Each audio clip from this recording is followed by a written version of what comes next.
you all will be able to replicate this learning in your society, in your community, in your family, in your country, in your daily life. যেই কথাগুলো আপনারা হৃদয়ঙ্গম করেছেন, এই কথাগুলো আপনারা শিখেছেন, আপনারা মানবেন এবং প্রত্যেকটা কথা আপনারা আপনাদের ফ্যামিলিতে আপনারা রেপ্লিকেট করবেন। ফ্যামিলিতে আপনারা এগুলো পালন করবেন এবং দেশকে আপনারা সুন্দর করে গঠন করবেন। তো আজকে সম্মানিত এই কলাজোড়াবাসী, আল্লাহ আমাদেরকে এখানে বসিয়েছেন এত সুস্থতার সাথে সুন্দরভাবে, এমন একটা চমৎকার প্রোগ্রামে আমাদেরকে আসার বসার সুযোগ করে দিয়েছেন। তিনি কে? সেই আল্লাহর জন্য আমাদের মন থেকে, হৃদয়ের গহীন থেকে, from the core of our heart, দেহ মনের সকল শক্তিকে একসাথে করে এই কণ্ঠের মাঝ বরাবর এনে আমরা সিংহ শার্দুলের মতো সমস্বরে একবার বলি, কালিমাতু শুকর শুকর আলহামদুলিল্লাহ।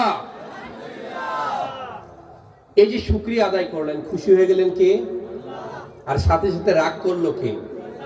মিস্টার শয়তানের বাচ্চা শয়তান, সে খুবই রাগ করেছে। আসলে আমাদের তো ইনটিউশন পাওয়ার নাই, আমরা ধী শক্তি সম্পন্ন না। যদি আপনার ইনটিউশন পাওয়ার থাকতো, আপনি দেখতেন যখনই আপনি বলেছেন শুকর আলহামদুলিল্লাহ, ঠিক তখনই শয়তান এখানে সেখানে, দেয়ালে, তারপর ওয়ালে, গাছে মাথা চাপড়াচ্ছে যে কি এমন একটা ঘটনা করে ফেললো, কেন শুকরিয়া আদায় করলো।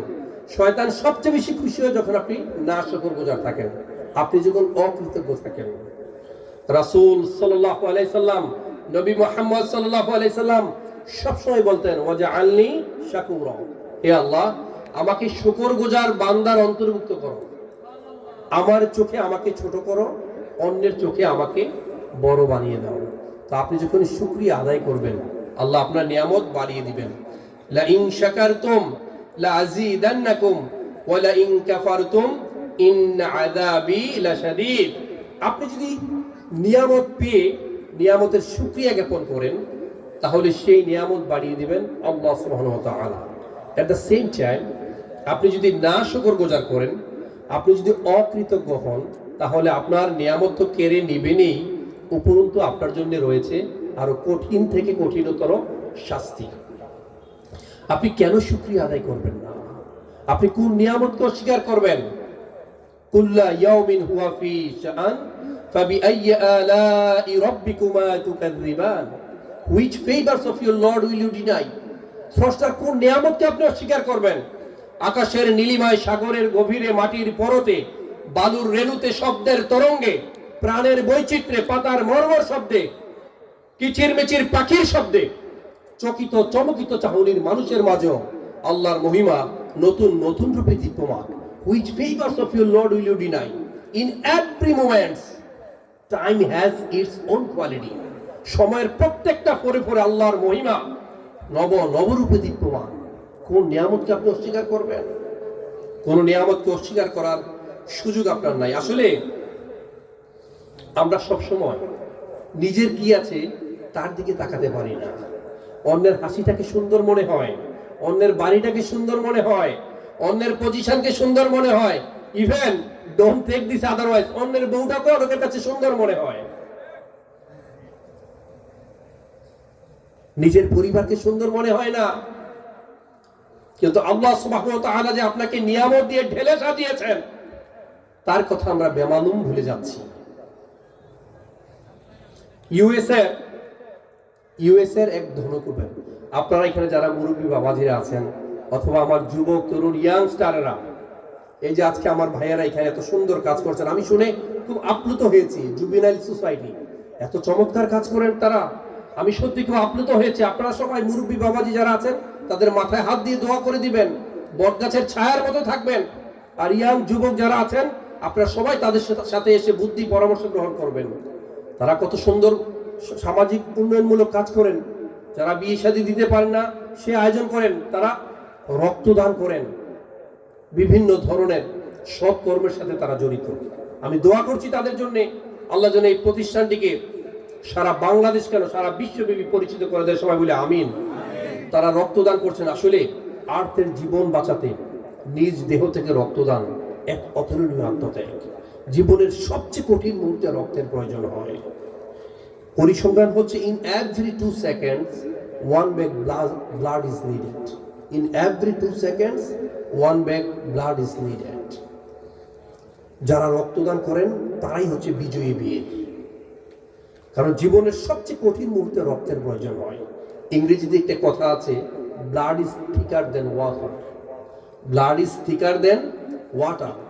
এটা যদি বাংলায় আপনি সরল বাক্য করেন, তর্জমা করেন, এটা দাঁড়াবে রক্ত হচ্ছে পানির চেয়ে একটু গাঢ়, তাই না? পানি একটু বেশি পাতলা, রক্ত তার চেয়ে একটু গাঢ়, মধু তার চেয়ে আর একটু বেশি গাঢ়, তাই না?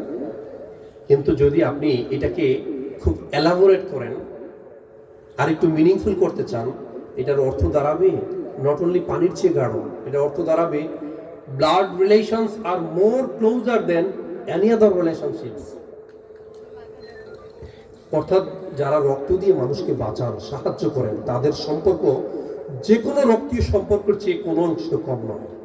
তো তারা সেই কাজটা করছেন, আমি তাদের জন্য দোয়া করি। ভাই, আসলে ভালো কাজের আঞ্জাম সবাই দিতে পারে না, ভালো কাজ সবাই করতে পারে না।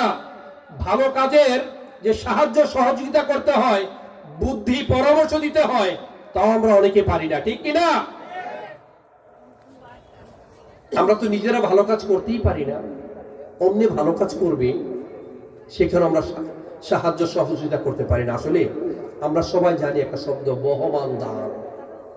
আপনি যখন এই পৃথিবীর মায়া চড়ে, এই ইলুসিভ ওয়ার্ল্ডের মায়া ছেড়ে আপনি চলে যাবেন, এই বহমান দান। আপনি কোন একটা মানুষের কল্যাণে কাজ করেছেন, রক্ত দিয়েছেন, একটা মানুষ অসুস্থ, তার সুস্থতার জন্য খবর নিয়েছেন, দান করেছেন, বুদ্ধি পরামর্শ দিয়েছেন, এবং অনেক সময় মিষ্টি একটা সুন্দর একটা হাসি হতে পারে অনেক চমৎকার একটা সাদাকা। আল্লাহ সুবহানাহু ওয়া তাআলা পবিত্র কোরআনে ইরশাদ করেছেন সূরা ইব্রাহিমে, একটি ভালো কথা হচ্ছে এমন একটা ভালো গাছের ন্যায়, যার শেকড় মাটির গভীরে, শাখা প্রশাখা দিগন্ত ব্যাপী বিস্তৃত, যা সারা বছর ফল দিয়ে যায়। আপনি যদি কোনো মানুষের সাথে সুন্দর করে কথা বলেন, বিনয়ের সাথে কথা বলেন, হাসি মুখে কথা বলেন। নবী মুহাম্মদ সাল্লাল্লাহু আলাইহি সাল্লামকে জিজ্ঞেস করা হয়েছিল ধর্মটা আসলে কি? তিনি বললেন, ধর্মটা হচ্ছে সদাচরণের নাম, সুন্দর করে কথা বলার নাম, বিনয়ের নাম। একটা কথা মনে রাখবেন, পয়েন্ট টু বি নোটেড, যারা খুব বিনয়ের সাথে কথা বলেন, সুন্দর করে কথা বলেন, সমাজে সৎকর্ম করেন, আপনি চাইলেই ধরাকে সরাকেন করেন না। আপনার হাতে অস্ত্র আছে, আপনার পাওয়ার আছে, আপনি চাইলে ধরাকে সরাকেন করতে পারেন। আপনার 5-6 জন সন্তান আছে, আপনি অনেক প্রাচুর্যবান, আপনি চাইলে যা ইচ্ছা তাই করতে পারেন। তারপরে যখন আপনি সংযমী হচ্ছেন, সংযত হচ্ছেন, you know how to control yourself, you know better how to control your weapon. আপনি যখন আপনার রাগকে সংবরণ করতে পারছেন, আপনার হাতে অস্ত্র আছে, চাইলে গুলি করতে পারেন, তারপর না আপনি চুপচাপ আছেন, মনে রাখবেন কাল হাসরের দিন আল্লাহ সুবহানাহু ওয়া তাআলা আপনাকে সন্তুষ্ট দ্বারা, আল্লাহর সন্তুষ্ট দ্বারা আপনাকে খুশি করে দিবেন। সুবহানাল্লাহ বলবেন না? আল্লাহর সন্তুষ্টি মানে কি? আল্লাহর সন্তুষ্টি মানে আপনি জান্নাতে যাবেন। তো আমি ভাইদের জন্য দোয়া করি, যে সমস্ত ভাইয়েরা এখানে ভালো কাজ করেন, তাদের জন্য আমি অন্তর থেকে দোয়া করি। I respect them, I pray them from the core of my heart. তো সম্মানিত বাবাজিরা, আমি যা বলছিলাম, শুকরিয়া আদায় কেন আমরা করবো না? আপনারা এখানে যারা আছেন আমাকে বলেন তো, গত 3 দিন ধরে খাবার দাবার খেতে পারছেন না, ক্ষুধা আছে খেতে পারছেন না, অথবা আপনার খাবারে বাসায় নাই, একজন হাত উঠান। একজনও হাত উঠাতে পারেন না। আজকে দুপুরে খান নাই এমন কে কে আছেন? একজনও কিন্তু আমরা হাত উঠাতে পারি নাই, তাই না? ইউএস এর একজন ধনকুবের মানে কি জানেন? আমাদের দেশের সবচেয়ে যে সম্পদশালী, তাকে সে কয়েক শতবার কিনতে পারবে। এত বড় একজন ধনকুবের, মানে এত বড় প্রাচুর্যবান, তাকে একবার সাংবাদিকরা জিজ্ঞেস করেছিলেন, তার নাম হচ্ছে হেনরি ফোর্ড। তিনি মোটর কোম্পানির মালিক ছিলেন, হেনরি ফোর্ড, ইউএস এর একজন ধনকুবের। তাকে সাংবাদিকরা জিজ্ঞেস করেছিলেন, গত 6 মাসে আপনার জীবনে ঘটে যাওয়া এমন কোন রিমার্কেবল, এমন কোন উল্লেখযোগ্য ঘটনা কি আছে যা আপনি আমাদেরকে শুধাবেন? তিনি খুব আনন্দের সাথে বলছেন যে আমার জীবনের সবচেয়ে ঘটে যাওয়া অনেকটা অষ্টম আশ্চর্যের মতো, আমি গত 6 মাসের জীবনে, এই লাস্ট 6 মান্থস, আমি গত 6 মাসে একটি মাত্র ডিমের কুসুমের অর্ধেক খেয়েছি এবং তাও আমার এটা হজম হয়েছে। একটা মাত্র ডিমের কুসুম খেতে পেরেছেন এবং তা হজম হয়েছে, এই কারণে তিনি মহাখুশি। এরপরে শুকর আলহামদুলিল্লাহ বলবেন না? আজকে তো ভাইদের বাসায় খেলাম, কত খাবার যে খেয়েছি তার কোনো ইয়ত্তা নাই। আমরা সবাই তো 5-7 পদের তরকারি দিয়ে খাই, তাই না? কিন্তু উনি গত 6 মাসের জীবনে খেতেই পারেন নাই। তারপরে আমরা শুকরিয়া জ্ঞাপন করতে পারি। আসলে আমাদের দেহটা হলো এমন একটা ইমারত, এই যে দেহটা এমন একটা ইমারত যার প্রায় প্রত্যেকটা ইট বলেন, অণু বলেন, অ্যাটম বলেন, এই প্রত্যেকটা অংশ এক বছরে প্রায় 98% পরিবর্তন হয়ে নতুন করে আবার তৈরি হয়। শরীরের প্রত্যেকটা অঙ্গ প্রত্যঙ্গ। সুবহানাল্লাহ বলবেন না? আমি একেবারে সায়েন্সের কথা আপনাদেরকে রিলে করে শোনাচ্ছি। এই যে দেহের চামড়া, এই যে দেহের চামড়া, এই দেহের চামড়া প্রত্যেক 5 সপ্তাহে একবার চেঞ্জ হয়ে আবার নতুন করে তৈরি হয়। আপনার এই চামড়াটা 5 সপ্তাহে, আপনার সাপের ওই যে চামড়া চেঞ্জ হয়ে দেখেছেন বা অন্য কোনো প্রাণীর চামড়া চেঞ্জ হয়ে আপনারা দেখেছেন, কিন্তু মানুষের চামড়াও প্রত্যেক 5 সপ্তাহে একবার পরিবর্তন হয়ে নতুন করে আবার তৈরি হয়। এই যে পাকস্থলী, পৃথিবীতে আমরা একমাত্র মানুষ যারা যা পাই তাই খাই। চোখের ক্ষুধাও খাই, পেটের ক্ষুধাও আমরা খাই। চোখের ক্ষুধা কি বুঝতে পেরেছেন? আপনি মাত্র খেয়েছেন, মাত্র ভালো খাবার খেয়ে আসছেন, আপনি রেস্টুরেন্টে গেলেন, গিয়ে দেখলেন গরম গরম সিঙ্গারা, পেঁয়াজু, আলুর চপ ভাজতেছে, এটা হচ্ছে চোখের ক্ষুধা। আপনি ওটা দেখলেও আপনি খেলেন। এই পাকস্থলী প্রায় প্রত্যেক 5 দিনে, পাকস্থলীর আবরণটা প্রত্যেক 5 দিনে একবার পরিবর্তন হয়ে নতুন করে তৈরি হয়। সম্মানিত আমার বাবাজিরা, সম্মানিত আমার যুবক ভাই ও বোনেরা, পর্দার অন্ত আড়ালে আমার মা এবং বোনেরা, এই যে পাকস্থলীটা যদি প্রত্যেক 5 দিনে একবার পরিবর্তন না হতো, নতুন করে তৈরি না হতো, তাহলে পাকস্থলীটা নিজেই হজম হয়ে আপনার স্টুলের সাথে, পায়খানার সাথে বের হয়ে যেত। সুবহানাল্লাহ বলবেন না? আল্লাহ কত সুন্দর করে আমাদেরকে তৈরি করেছেন। লাকাদ খলাকনাল ইনসানা ফি আহসানি তাকওয়িম। আল্লাহ আমাদেরকে তৈরি করেছেন খুবই কনস্ট্রাকটিভ ওয়েতে, খুবই সুন্দরতম উপায়ে। এরপর আমরা শুকরিয়া আদায় করতে পারি না। কেউ যদি জিজ্ঞেস করে, ভাই আপনি কেমন আছেন, আমরা বলি আছি ভাই, বেশি ভালো নাই। অথচ নবী মুহাম্মদ সাল্লাল্লাহু আলাইহি সাল্লামকে যখনই কেউ জিজ্ঞেস করতেন, সারা জীবনে ওনার প্র্যাকটিস ছিল, তিনি সবসময় বলতেন শুকর আলহামদুলিল্লাহ আমি ভালো আছি। তিনি কখনোই বলতেন না ভাই আমার শরীরটা ভালো না, মেজমেজ করতেছে, আমি অসুস্থ না। কারণ এটার একটা সায়েন্টিফিক ব্যাখ্যা রয়েছে। আপনার থ্যালামাস, হাইপোথ্যালামাস, যখন আপনি সবসময় বলেন যে আমি অসুস্থ, আমার রোগ, আমার ভালো লাগছে না, দেখবেন তাদের রোগ কখনো সারে না। আর যারা রোগ থাকা সত্ত্বেও সবসময় বলে আলহামদুলিল্লাহ আমি বেশ ভালো আছি, আলহামদুলিল্লাহ আমি বেশ ভালো আছি, একটা পজিটিভ ভাইব্রেশন, একটা পজিটিভ অনুরণন আপনার দেহের মধ্যে প্রবেশ করে, যার কারণে আপনার সুস্থতা অ্যাক্সিলারেট হয়, আপনার সুস্থতা নিরাময় প্রক্রিয়া খুব ত্বরান্বিত হয়। এই কারণে start your day with smiling face and say শুকর আলহামদুলিল্লাহ। যখনই ঘুম ভাঙে আমরা সাথে সাথে বলতে পারবো শুকর আলহামদুলিল্লাহ বেশ ভালো আছি, পারবো? সম্মানিত বাবাজিরা, সবসময় বলবো যে শুকর আলহামদুলিল্লাহ। যে জিজ্ঞেস করুক, আপনি অসুস্থ হলেও বলবেন শুকর আলহামদুলিল্লাহ বেশ ভালো আছে। সবসময় বলবেন আলহামদুলিল্লাহ বেশ ভালো আছে। মনে রাখবেন আপনি অসুস্থ হয়েছে, অনেকে বিশেষ করে মা বোনদের প্রতি আমি শ্রদ্ধা রেখেই বলছি, মেয়েকে বলবে, শাশুড়িকে বলবে, বান্ধবীকে বলবে, পাশের বাসার সবাইকে বলবে না শরীরটা ভালো না। আপনি যতবার বলেন এই খারাপ মেসেজটা আপনার দেহে যায়, ততবার আপনি আরো বেশি অসুস্থ হন। আর দোষ দেন ডাক্তারের, দোষ দেন কপালে, মাঝে মাঝে অনেকে দোষ আল্লাহকেও দিয়ে ফেলেন, আউযুবিল্লাহ।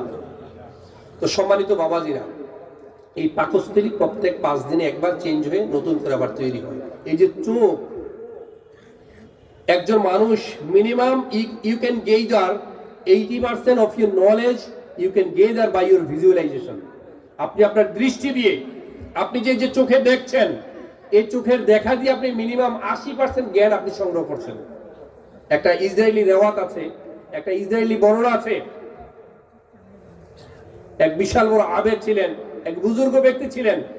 আল্লাহ সুবহানাহু ওয়া তাআলা তাকে বলবেন, যাও তুমি আমার রহমতে জান্নাতে প্রবেশ করো। তিনি বলবেন, আল্লাহ আমি তো পৃথিবীতে ঘর সংসার করি নাই, প্রতিনিয়ত শুধু আমল আখলাক নিয়েছিলাম, ইবাদত বন্দেগী করেছি, আমি আমার আমল দিয়ে জান্নাতে প্রবেশ করতে চাই। আমি রহমত দিয়ে নয়, আমি আমল দিয়ে জান্নাতে প্রবেশ করতে চাই। আল্লাহ বলবেন, তুমি তোমার আমল দিয়ে জান্নাতে প্রবেশ করতে চাও, আসো। এক পাল্লায় তোমার সমস্ত আমল রাখো, আরেক পাল্লায় শুধুমাত্র তোমার একটা চোখ রাখো। যখনই তিনি রাখলেন, এই চোখের ওজন ভারী হয়ে গেল। আবেদ মানুষ, বুজুর্গ মানুষ বুঝতে পারলেন, কান্নাকাটি শুরু করে দিলেন, কায়মনোবাক্যে বললেন, হে আল্লাহ, আমি আপনার রহমত দিয়ে জান্নাতে যেতে চাই। কারণ পৃথিবীতে কোনো মানুষ তার আমল দিয়ে জান্নাতে যেতে পারবে না। যদি আল্লাহ সুবহানাহু ওয়া তাআলা আমাদেরকে এত নিয়ামত দিয়েছেন, সামান্য একটা চোখের মূল্য আমরা কখন বুঝি জানেন? যখন এই চোখটা নষ্ট হয়ে যায়, চোখে যখন ছানি পড়ে যায়, যখন চোখ দিয়ে আর কেউ দেখে না, তখনই আমরা চোখের মূল্যটা বুঝতে পারি। ততক্ষণ পর্যন্ত আল্লাহর দেয়া, কিছুদিন আগে সাম্প্রতিক সময় ঘটে যাওয়া এই যে করোনা প্যান্ডেমিক সিচুয়েশন, এই করোনায় মানে অক্সিজেন যে কত দামি ছিল সেটা বুঝতে পেরেছি। এর আগে মনে আমরা কেউ ততটা বুঝতে পারি নাই, যখন হসপিটালে পর্যন্ত সিলিন্ডারের অপ্রতুলতা দেখা দিয়েছে, তখনই শুধুমাত্র আমরা বুঝতে পেরেছি যে আসলে অক্সিজেনের দাম কত। এটা তো ফ্রি পাই, যার কারণে আমাদের ওইভাবে মূল্যায়ন হয় না। আর এই যে ব্রেন, কমসে কম 5,000 কোটি টাকার ব্রেনের কথা আমি বাদই দিলাম। হেলেন কেলার নামে একজন বিখ্যাত লেখিকা ছিলেন। তিনি চোখে দেখতেন না, ঠিক মতো কথা বলতে পারতেন না, কানও খুব একটা শুনতেন না। অনেক চেষ্টা করে তিনি কিছুটা উদ্ধার করতে পেরেছিলেন। সেই হেলেন কেলারকে জিজ্ঞেস করা হয়েছিল, আপনি যে চোখে দেখেন না, কথা বলতে পারেন না, কানে শোনেন না, স্রষ্টার প্রতি আপনার কোনো অভিযোগ নেই, কোনো এলিগেশন নেই? তিনি তো মুসলিম নন, তিনি ভিন্ন দেশের। তিনি শুধু একটা কথাই বলছেন যে স্রষ্টা আমাকে এত দিয়েছেন, এগুলোর শুকরিয়া আদায় করে তো শেষ করতে পারি না, অভিযোগ করব কখন? আর আমরা নামে মুসলিম, আমরা নামে মুসলমান। আমি যদি জিজ্ঞেস করি, সম্মানিত বাবাজিরা, আমার ইয়াং স্যারেরা, যারা আলেম ওলামা আছেন, সম্মানিত সভাপতি মহোদয় আছেন, ওনারা ছাড়া আপনারা এখানে যারা আলেম না, তারা সারা জীবনে একবার অন্তত বাংলায় পবিত্র কোরআনের বাংলা অর্থটা কি, এই মর্ম বাণীটা কি পড়ার সুযোগ হয়েছে কারো? অনেকেরই হাত উঠবে। আমি যদি জিজ্ঞেস করি, বাবা, কাল হাসুরের দিন আল্লাহ এবং রাসূলের সামনে কি নিয়ে দাঁড়াবেন? রাসূল সাল্লাল্লাহু আলাইহি সাল্লামের সিরা, প্রফেটিক সিরা, রাসূলের জীবনী কারো পড়ার সুযোগ হয়েছে? হাত উঠবে না। তাহলে আল্লাহ এবং রাসূলের সামনে কি নিয়ে আমরা দাঁড়াবো? একজন বিজাতি, বিধর্মের মানুষ, তারা বলছেন যে হাতের কাছে, কোলের কাছে যা আছে তা অনেক আছে। আমরা তো শুধুমাত্র অন্যকে নিয়ে মেতে থাকি, অন্যকে নিয়ে পড়ে আছি। আসলে আমরা সবাই পাপী। আপন পাপের বাটখারা দিয়ে অন্যের পাপকে মাপি, কিন্তু নিজের পাপকে কখনো মাপতে পারি না। It's very easy to find fault with others, but very difficult to maintain the self criticism. অন্যের দোষ ধরা খুব সহজ। অন্যের বউয়ের এই সমস্যা, অন্য পীর সাহেবের এই সমস্যা, অন্য হুজুরের এই সমস্যা, আর মসজিদের ইমাম, মুয়াজ্জিম, খাদেমের তো সমস্যার শেষই নাই। শুধু আমরা এই দোষ ধরতেই আমরা ব্যস্ত। অথচ নিজের মধ্যে কি দোষ, আমরা আত্মনিমগ্ন হতে পারি না। আমরা আমাদের অন্তরের আমির সাথে সংযোগ স্থাপন করতে পারি না। আমরা আমাদের রবের সাথে কানেক্টিভিটি বাড়াতে পারি না। ইমাম জাউজি রাহিমাহুল্লাহ খুব সুন্দর করে একটা কথা বলেছেন, তোমার জাহাজ কবরস্থানে এসে পৌঁছেছে, আর তুমি ব্যস্ত আছো জাহাজের ভেতর কি কি সম্পদ আছে তা কুড়ানোর কাজে তুমি ব্যস্ত আছো। অথচ তোমার পা চলে গিয়েছে কবরে, তোমার জাহাজ চলে গিয়েছে কবরে, তুমি একটু পরে কবরে চলে যাবে। তুমি ব্যস্ত আছো দুনিয়াকে নিয়ে ব্যস্ত হবেন, বাট কতটুকু? মুরগি আর হাঁস তো আপনারা চিনেন, কি বলেন এটাকে? মুরগি আর হাঁসকে আপনাদের দেশে কি বলে? কোকা? হ্যাঁ, হাঁস, মোরগ, তাই না? আচ্ছা, হাঁস যদি সারাদিন পানির মধ্যে ডুবে থাকে, হাঁসের কি স্ত্রী নষ্ট হয়? দেখতে শুনতে নষ্ট হয়? আর মুরগি যদি কিছুক্ষণ পানিতে থাকে, শেষ হয়ে যায়। মুরগির মতো হওয়া যাবে না। সম্পদ দরকার আছে। How much land does need a man? একটা মানুষের সম্পদ কতটুকু দরকার? লিও তলস্তয় খুব সুন্দর করে বলেছেন, একটা মানুষের সম্পদ ততটুকু দরকার, মরার পরে তাকে কবরস্থ করতে যতটুকু জায়গা প্রয়োজন আসলে তার অতটুকু সম্পদ দরকার। তারপরে সম্পদ দরকার যদি আমার নিজের কল্যাণের পাশাপাশি আমরা মানবতার কল্যাণ করতে পারি, আমরা মানুষকে সাহায্য সহযোগিতা করতে পারি, আমার প্রতিবেশী আশেপাশের মানুষ যদি হাসিতে থাকতে পারে, তবেই সেই সম্পদ দরকার। কারণ প্রতিবেশীর হক আল্লাহ এইভাবে বর্ণনা করছিলেন, আল্লাহ রাসূল সাল্লাল্লাহু আলাইহি সাল্লাম ভয় পেয়ে গিয়েছিলেন যে না জানি নিজের সম্পদেরও ভাগ প্রতিবেশীদেরকে দিতে হয়। তো ভাই, সম্পদ দরকার আছে ততটুকুই যতটুকু আমরা নিলে আমরা হাঁসের মতো হতে পারি, বাট মুরগির মতো যেন না হয়ে যায়। সম্মানিত বাবাজিরা, একজন বিধর্মী মানুষ তিনি শুকরিয়া জ্ঞাপন করতে পারেন, আমরা শুকরগুজার করতে পারি না। আপনি মনে রাখবেন, রাতে কি খাবেন, রাতে কোথায় ঘুমাবেন, কি পরবেন, এ নিয়ে মাথা ব্যথা করবেন না, টেনশন করবেন না। যদিও আলহামদুলিল্লাহ আপনারা খুব বিত্তবান মানুষ, এই সিলেট অঞ্চলের মানুষ খুবই প্রাচুর্যবান, খুবই বিত্তবান, খুবই ধার্মিক, খুবই দানশীল মানুষ, খুবই শিক্ষিত মানুষ। সুবহানাল্লাহ বলবেন না? সবাই বলি আলহামদুলিল্লাহ, শুকর আলহামদুলিল্লাহ। কারণ আল্লাহ আপনাদেরকে বেঁচে, কারণ এটা তো ওলি আউলিয়ার দেয়, সেখানে আল্লাহ আপনাদেরকে সমৃদ্ধ করেছেন, আল্লাহ আপনাদেরকে প্রবৃদ্ধি দান করেছেন। এজন্য সবসময় শুকরিয়া প্রত্যেকদিন কয়েকবার বেশি বলবেন, শুকর আলহামদুলিল্লাহ। তো রাতে কি খাবো, কোথায় ঘুমাবো, কোথায় পড়বো, নিজেকে এত অহংকারী আর এন্টাইটেল ভাবা যাবে না। মনে রাখবেন, the resources of whole universe are very limited. পৃথিবীর সম্পদ খুবই লিমিটেড।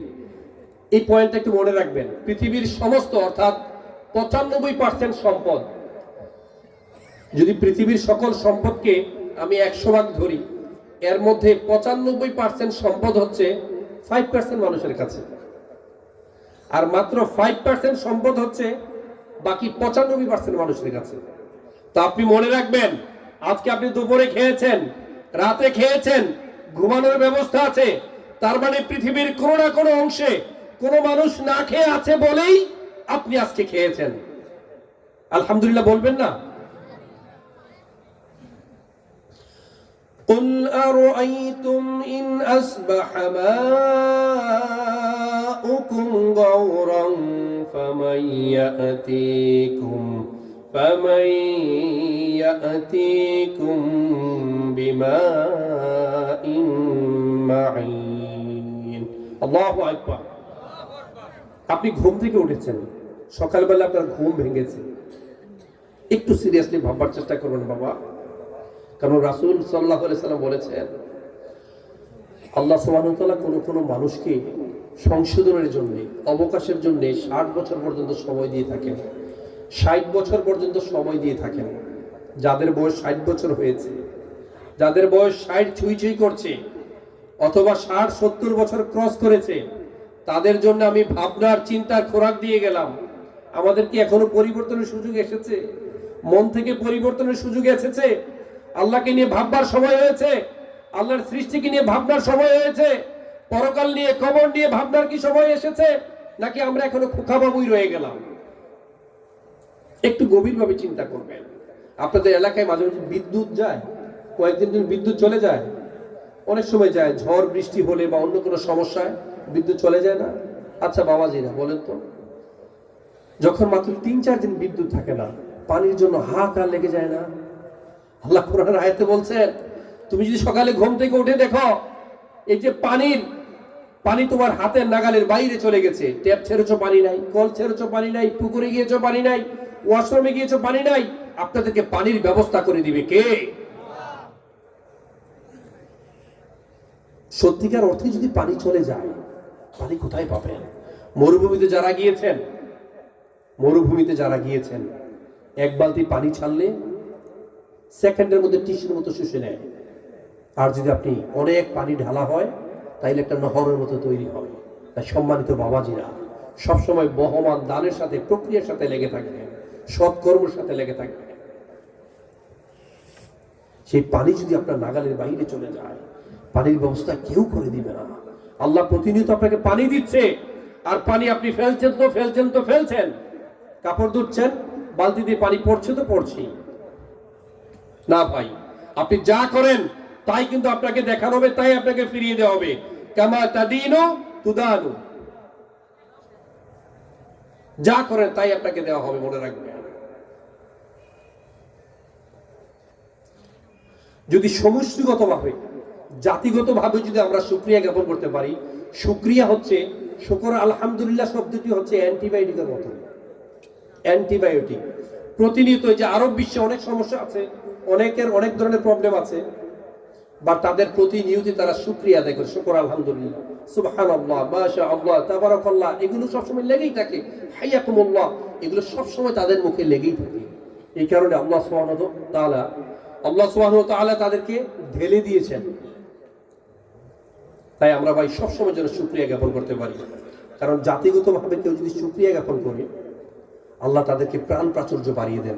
আপনি মালয়েশিয়ার দিকে তাকান, আপনি মালয়েশিয়া যান, গেলে দেখবেন ওখানে পুরনো 50 বছরের কোনো ইট খুঁজে আপনি পাবেন না, বিল্ডিং থাক দূরের কথা। আপনাদের সকলের প্রিয়, সারা বাংলাদেশের সবচেয়ে প্রিয় একজন আলোচক বক্তা ডক্টর মাওলানা মিজানুর রহমান আজহারি হাফিজাহুল্লাহ, তিনি যে ইউনিভার্সিটিতে পড়েছেন সেই ইউনিভার্সিটিতে আমাদের যাওয়ার সুযোগ হয়েছে। আমরা ওখানে মসজিদে নামাজ পড়ে বসছি, দেখি অনেকে যারা সময়ের ব্যস্ততার কারণে জামাতে অংশগ্রহণ করতে পারে নাই, ঠিক 10-12 জন স্টুডেন্ট এসে প্যান্ট শার্ট পরছে, টাকনুর উপরে প্যান্ট, এই 10-12 জন এসে সুন্দর করে আবার জামাতে তারা নামাজ পড়ছেন, এবং নামাজ পড়ার পর 10-12-15 মিনিট লাগিয়ে মাসনুন দোয়াগুলো পড়ছেন, তারপরে ছোট্ট একটা মুনাজাত দিচ্ছেন। তো ভাই, যে জাতি যত বেশি শুকরিয়া জ্ঞাপন করতে পারে, শুকরিয়া আদায় করতে পারে, আল্লাহ তাকে রহমতের বৃষ্টি ঢেলে দেন। আমার আল্লাহ বলেন, قُلْ لَوْ كَانَ الْبَحْرُ مِدَادًا لِكَلِمَاتِ رَبِّي لَنَفِدَ الْبَحْرُ قَبْلَ أَنْ تَنْفَدَ كَلِمَاتُ رَبِّي وَلَوْ جِئْنَا بِمِثْلِهِ مَدَدًا। সাগরের জলকে কালি করে, গাছের পাতাকে খাতা করে, তোমার মহিমা লেখা শেষ হবে না, যদিও লিখি প্রভু জীবন ভরে। সাগরের জলকে কালি করে, গাছের পাতাকে খাতা করে, তোমার মহিমা লেখা শেষ হবে না, যদিও লিখি প্রভু জীবন ভরে। তোমার মহিমায় দুনিয়া ঘেরা, গাছের পাতাও নড়ে না, তোমার হুকুম ছাড়া। তোমার মহিমায় দুনিয়া ঘেরা, গাছের পাতাও নড়ে না, তোমার হুকুম ছাড়া। সাজিয়ে রেখেছ এই পৃথিবী, সাজিয়ে রেখেছ এই পৃথিবী, কত না যতন করিয়া। সাগরের জলকে কালি করে, গাছের পাতাকে খাতা করে, তোমার মহিমা লেখা শেষ হবে না, যদিও লিখি প্রভু জীবন ভরে। আল্লাহু আকবার। সম্মানিত আমার বাবাজিরা, সম্মানিত বড়লেখাবাসীর আমার ভাই এবং বোনেরা, এতগুলো শুকরিয়ার কথা বললাম একটা কারণে। আমার বিশ্বাস, আমি মন থেকে বিশ্বাস করি যে আপনারা সবাই অন্যান্য জেলার তুলনায় হলেও একটু বেশি আপনারা শুকরগুজার, আল্লাহর কাছে শুকরিয়া আদায় করেন, ঠিক কিনা? আমার সাথে সবাই একবার বলেন, শুকর আলহামদুলিল্লাহ। আসলে বাবাজিরা, এই যে শুকরিয়া, শুকরিয়া হচ্ছে অ্যান্টিবায়োটিকের মতো। যারা যে যত বেশি শুকরিয়া আদায় করব, বিশ্বাসের সাথে পরিশ্রম করব, লেগে থাকবো, আমার ইয়াং ভাইয়েরা, আমার যুবক ভাইয়েরা, মনে রাখবেন আপনি তত বেশি সফল হবেন। যদিও সফলতার মাপকাঠি কি, আল্লাহ সুবহানাহু ওয়া তাআলা পবিত্র কোরআনে বলেছেন, কদ আফলাহা মান যাক্কাহা কদ আফলাহা মান তাযাক্কা। অর্থাৎ যারা এই অন্তরকে পরিশুদ্ধ করতে পেরেছে, হৃদয়টাকে পরিশীলিত করতে পেরেছে, তারাই মূলত সফল। অন্য এক আয়াতে আল্লাহ বলেন, উলাইকা আলা হুদাম মির রাব্বিহিম ওয়া উলাইকা হুমুল মুফলিহুন। অর্থাৎ যারা হেদায়েত প্রাপ্ত হয়েছেন, হেদায়েতের পথে আসতে পেরেছেন, তারাই মূলত সফল। তারপরেও ভাই, এই পৃথিবীতে আমাদের সফলতা প্রয়োজন আছে না নাই? যদি আপনারা অনেক সমৃদ্ধ, তারপরে ভাই এই শুকরিয়ার সাথে শুকরিয়া আদায় করতে করতে বিশ্বাসের আলোকে যদি আমরা পরিশ্রম করতে পারি, আমরা যদি লেগে থাকতে পারি, তাহলে আল্লাহ সুবহানাহু ওয়া তাআলা আপনাকে বহুগুণে প্রবৃদ্ধি দান করবেন। কারণ আপনাকে সফল হতে হবে, আপনাকে প্রতিষ্ঠিত হতে হবে। মনে রাখবেন, জীবন বদলে যায় সময়ের সাথে, সময় বদলে যায় সম্পর্কের সাথে, সম্পর্ক কিন্তু বদলে না আপনজনের সাথে। তবে মাঝে মাঝে কিছু আপনজন বদলে যান সময়ের সাথে। জীবনের সবচেয়ে বড় বাস্তবতা হলো, জীবনের সবচেয়ে বড় বাস্তবতা হলো জীবন একটাই, আর পৃথিবী হলো তার কর্মক্ষেত্র। সময় এবং কাজের যোগফল হচ্ছে জীবন। একটা মানুষের জৈবিক মৃত্যুর পর সে বেঁচে থাকে তার কাজের মাধ্যমে। মানুষ আপনাকে স্মরণ করবে কেন? আপনি অন্যের আনন্দের কারণ হবেন না। আপনি মারা গেলে কোনো মানুষ হাসি খুশিতে থাকবে, আনন্দিত হবে যে একজন জালিম মারা গিয়েছে। আবার যখন আপনি মারা যাবেন, এমন অনেক মানুষ আছে আপনার জন্য চোখের পানি ছেড়ে সবসময় দোয়া করতে থাকেন যে আল্লাহ তাকে ক্ষমা করে দেন। কারণ পৃথিবীতে আপনি ভালো মানুষ, ভালো কাজ করে গিয়েছেন, এই কাজের মাধ্যমে আপনার পরিচিতি লাভ করেছে। তাই না ভাই? আপনি যত ভালো কাজ করবেন তত আপনি সফল হবেন। মনে রাখবেন, একজন মানুষের জৈবিক মৃত্যুর পর সে বেঁচে থাকে তার কাজের মাধ্যমে। তাই আমার সম্মানিত ইয়াং ভাইয়েরা, আমার যুবক ভাইয়েরা, এখানে যে সমস্ত গার্ডিয়ানরা আছেন, একটু মনোযোগ দিবেন।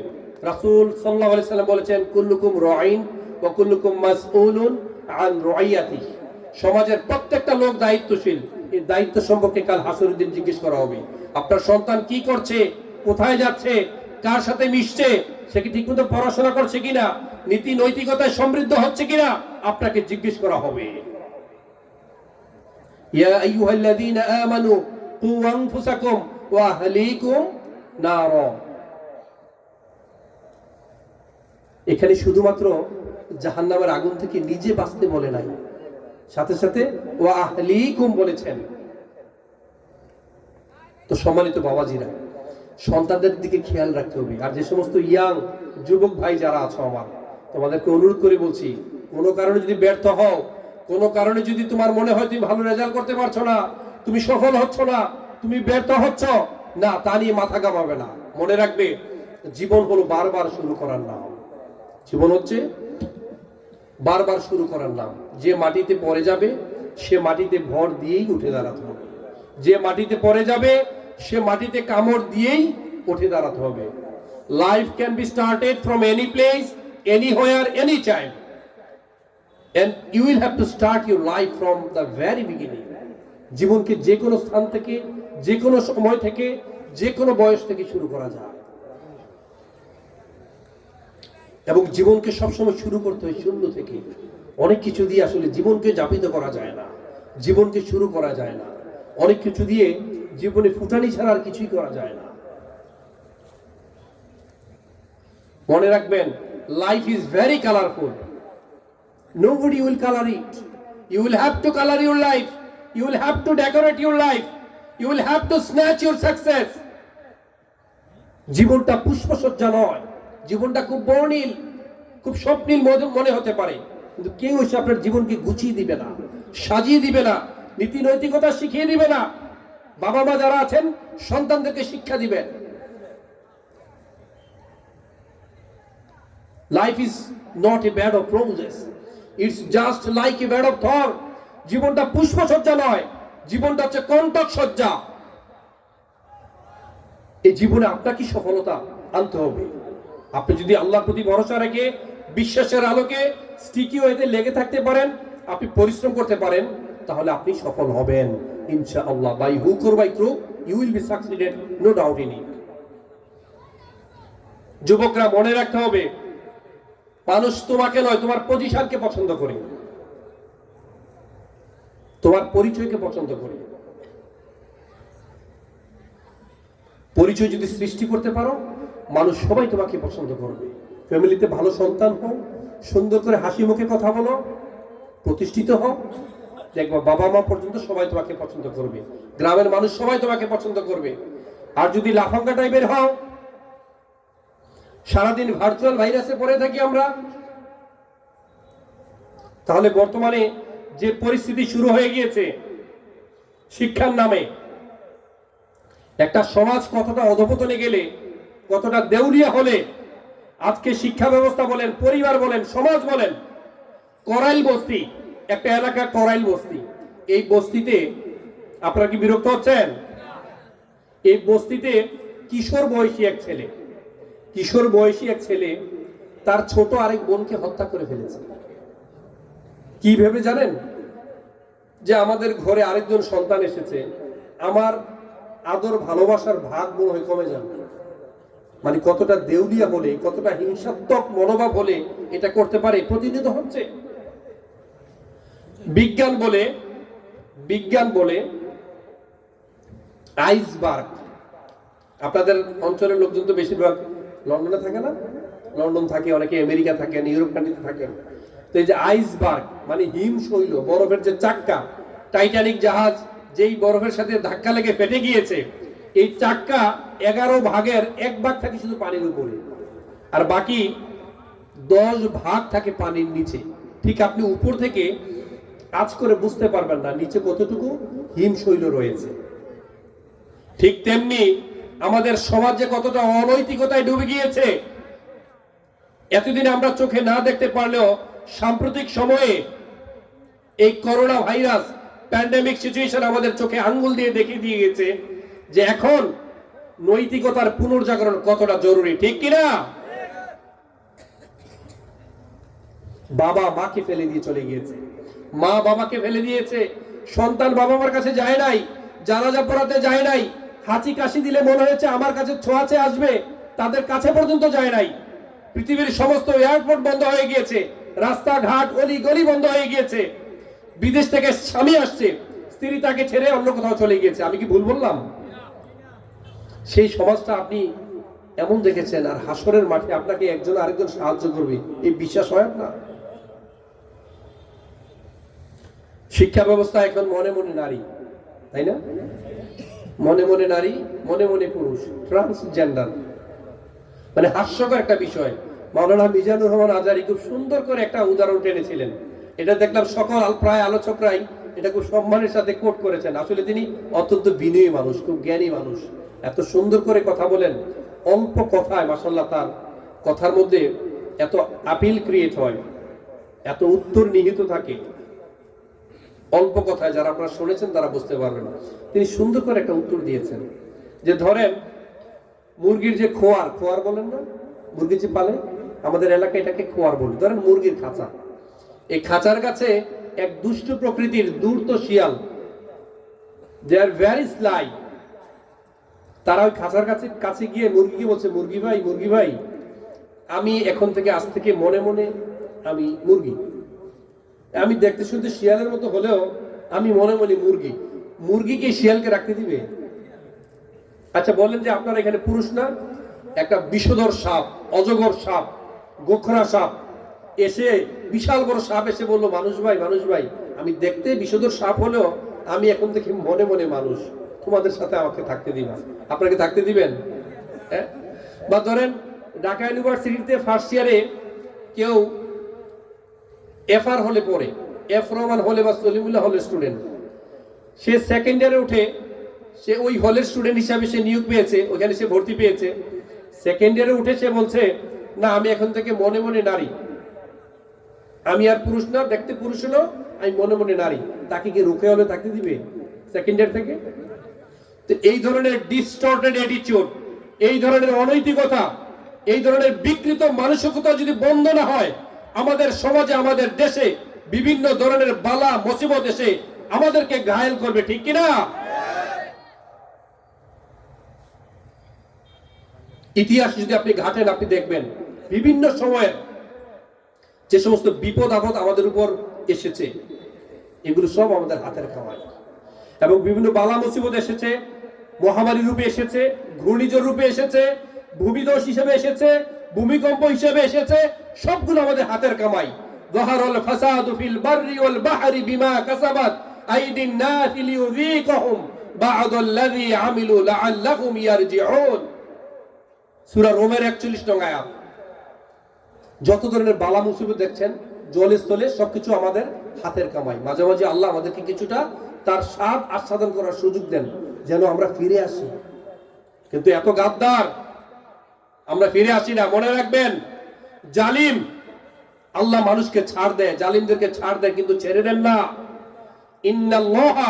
ইন্নাল্লাহা ইউমলিয যালিমা ওয়া লা ইয়াতরুকুহু। আল্লাহ জালিমদেরকে ছাড় দেন কিন্তু কখনো ছেড়ে দেন না, ঠিক কি না?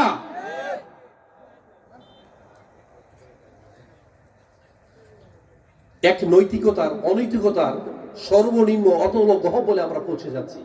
বাবা মাকে ফেলে দিয়ে চলে গিয়েছে। এখানে যারা আমার কথা শুনছেন, বাবা মাকে সেবা করবেন, বাবা মায়ের প্রতি একটু কেয়ারিং থাকবেন, তাদেরকে নিয়ে ভাগাভাগি করবেন না। Heaven lies at the foot of mother. মায়ের পায়ের নিচে সন্তানের বেহেশ। আপনার বাবা মা, যুবক ভাইয়েরা, আপনার বাবা মা এটা না হোক, আমরা দোয়া করি সবাই জান্নাতি। কোন কারণে যদি হয় যে আপনার বাবা মা জাহান্নামী, তারপর মনে রাখবেন ওই জাহান্নামের পা কিন্তু আপনার জন্য জান্নাত, ওই পায়ের নিচে আপনার জান্নাত। মায়ের জন্য সবসময় দোয়া করবেন, বাবা মার জন্য দোয়া করবেন, তাদের জন্য করবেন। আপনি যদি তাদের জন্য করতে পারেন, আপনি ফিডব্যাক পাবেন।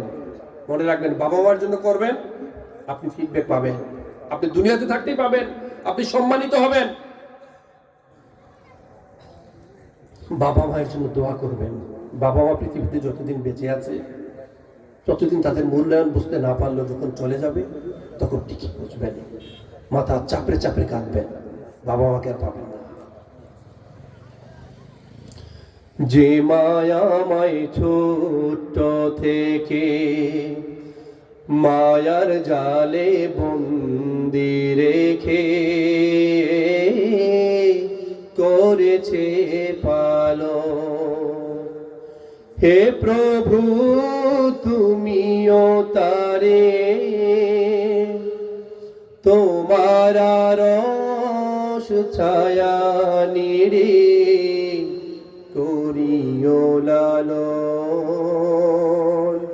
মাকে করিও লালন। যে মায়াময় ছোট্ট থেকে বুকের খাঁচায় বন্দি রেখে করেছে পালন, হে প্রভু তুমিও তাকে তোমার রস ছায়া নিরে করিও লালন, মাকে করিও লালন। হে প্রভু তুলেছি হাত, তুমি তারে দাও গুনাজাত, হে প্রভু তুলেছি হাত, তুমি তারে দাও গুনাজাত, করে নাও আপন, হে প্রভু তুমিও তারে তোমার রস ছায়া নিরে করিও লালন, মাকে করিও লালন। সবাই বলি আমরা আমিন। সম্মানিত আমার বাবাজিরা, এই অনৈতিকতার সমাজ, এই সমাজের নৈতিকতার পুনর্জাগরণ দরকার। ছেলে সন্তানকে মানুষ বানান, কোথায় যায়, কার সাথে মিশে, এটা দেখার দায়িত্ব আপনার। আপনাকে প্রশ্ন করা হবে। মনে রাখবেন, মেয়েদের দিকেও বেশি খেয়াল রাখবেন, নিজের সন্তানকে আগে নিজে গঠন করবেন। একটা মেয়ে যখন পর্দা মেনটেন করে না, যে কোনো পুরুষের সামনে চলে যায়, দিন শিখে না, মনে রাখবেন কাল হাসরের দিন সে মিনিমাম 4 জনকে নিয়ে তারপর সে জাহান্নামে যাবে।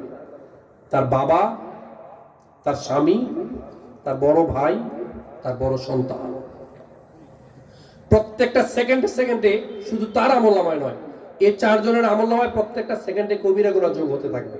এখন থেকে সচেতন হন, এত সহজ মনে করবেন না। দিনটাকে এত সহজ মনে করার সুযোগ নাই। দিন আমাদের জন্য সহজ, বাট আমরা যতটা সহজ করে ফেলেছি না। আমাদেরকে পরিবর্তন হতে হবে from the core of our heart. পেঁয়াজের খোসার মতো স্তরে স্তরে স্তরীভূত হয়েই বদলাতে হবে। আসলে অন্তরকে না রাঙিয়ে শুধু পশম রাঙালেই ভালো মানুষ হওয়া যায় না। অন্তরকে না রাঙিয়ে শুধু বেশভূষা পরিবর্তন করলেই ভালো মানুষ হওয়া যায় না। ভালো মানুষ হতে হলে আগে অন্তর থেকে পেঁয়াজের খোসার মতো স্তরে স্তরে স্তরীভূত হয়েই বদলাতে হবে। এখানে যারা বাবাজিরা বসে আছেন, আমাকে বলেন, প্রতিদিন আপনি কায়মনোবাক্যে আল্লাহর কাছে যতবার ক্ষমা প্রার্থনা করেন, প্রতিদিন আপনি কায়মনোবাক্যে যতবার আল্লাহর কাছে ক্ষমা প্রার্থনা করেন, ততবার কি আপনি মানুষকে ক্ষমা করতে পারেন? পারেন? وَإِن تَعْفُوا وَتَصْفَحُوا وَتَغْفِرُوا فَإِنَّ اللَّهَ غَفُورٌ رَحِيمٌ। যদি আপনি ক্ষমাশীল হন, যদি আপনি সহনশীল হন, তাহলে আপনাকে আল্লাহ ক্ষমা করবেন। First of all, you will have to know how to forgive others. This is the strategy. If you wanna forgiveness from Allah, first of all, you will have to forgive others. এই strategy আপনাকে জানতে হবে। আপনি যদি আল্লাহর কাছে ক্ষমা চান, আগে আপনি মানুষকে ক্ষমা করে দিতে হবে। কিন্তু আমরা কি ক্ষমা করতে পারি? অথচ শর্তই হচ্ছে আপনি আল্লাহর কাছে কাঁদেন, কেন ক্ষমা পান না? কারণ হচ্ছে মানুষকে তো ক্ষমা করেন নাই। অথচ এক আনসার সাহাবী শুধুমাত্র অন্যান্য আমলদার থাকতে পারে, কিন্তু শুধুমাত্র রাতের বেলায় পৃথিবীর সমস্ত মানুষকে ক্ষমা করে ঘুমোতে যেতেন, বিছানায় যেতেন। এই কারণে তিনি দুনিয়াতে থাকতেই জান্নাতের সুসংবাদ পেয়েছেন। সুবহানাল্লাহ বলবেন না? এক সাহাবী এসে বললেন, ইয়া রাসূলুল্লাহ, আমাকে নসিহত করুন। আল্লাহ রাসূল সাল্লাল্লাহু আলাইহি সাল্লাম বলছেন, তুমি রাগ করো না। বলছে, আমাকে আবার নসিহত করুন। তুমি রাগ করো না। তিনি বলছেন, আবার আমাকে নসিহত করেন। বলছে, তুমি রাগ করো না। আমি কতবার রাগ করব?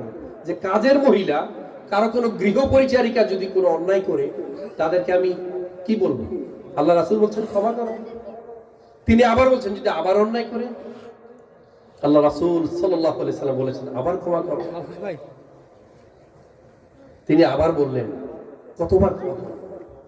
আল্লাহ রাসূল সাল্লাল্লাহু আলাইহি সাল্লাম বলছেন, দৈনিক কমপক্ষে 70 বার। আপনি যা করেন তাই কিন্তু আপনাকে ফিরিয়ে দেওয়া হবে। লাহা মা কাসাবাত ওয়া আলাইহা মাকতাসাবাত। আপনি যা করেন তাই আপনাকে ফিরিয়ে দেওয়া হবে। Every action has an equal and opposite reaction. প্রত্যেকটা জিনিসের সমান এবং বিপরীতমুখী প্রতিক্রিয়া রয়েছে ভাই। আমরা কি মানুষকে ক্ষমা করতে পারবো? ছেলে সন্তানদেরকে মানুষ করতে পারবো? চেষ্টা করতে পারবো?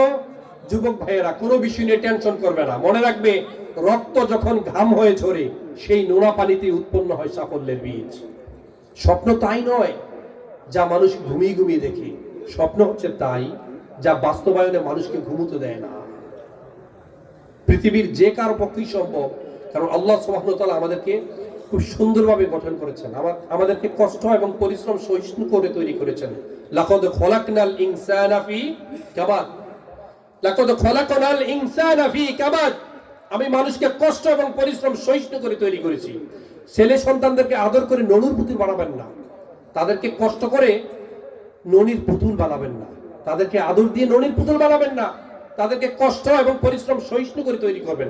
আল্লাহ বলছেন, আমি মানুষকে কষ্ট এবং পরিশ্রম সহিষ্ণু করে তৈরি করেছি, কিন্তু আপনি ননির পুতুল করে বানাচ্ছেন।